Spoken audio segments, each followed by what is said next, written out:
حضرت عثمان رضی اللہ تعالیٰ عنہ کے ایک مولا بیان کرتے ہیں کہ حضرت ام سلمہ رضی اللہ تعالیٰ عنہ کے گھر گوشت کا ٹکڑا کہیں سے بطور ہدیہ آیا۔ چونکہ حضور صلی اللہ علیہ وآلہ وسلم کو گوشت بہت مرغوب تھا، اس لیے انہوں نے گھر کی خادمہ سے کہا کہ اس کو حفاظت سے رکھ دو، شاید آپ صلی اللہ علیہ وآلہ وسلم تشریف لائیں اور اس کو تناول فرمائیں۔ خادمہ نے گوشت کا وہ ٹکڑا اٹھا کر ایک طاق میں رکھ دیا۔ اتفاق سے ایک سائل آ نکلا اور دروازے پر آ کر صدا دی، کچھ صدقہ دو، اللہ تم کو برکت عطا فرمائے گا۔ عرب کے یہاں دستور کے مطابق جواب ملا، اللہ تم کو برکت عطا فرمائے۔ جب کسی وجہ سے فقیر کو کچھ نہ دینا ہوتا تو یہ کلمہ کہہ دیا جاتا کہ اللہ تم کو برکت عطا فرمائے۔ یہ سن کر سائل واپس چلا گیا۔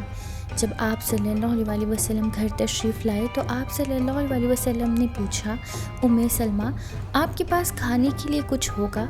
انہوں نے عرض کی جی ہاں، اور خادمہ کو حکم دیا کہ فوراً جائے اور وہ گوشت لا کر آپ صلی اللہ علیہ وآلہ وسلم کی خدمت میں پیش کرے۔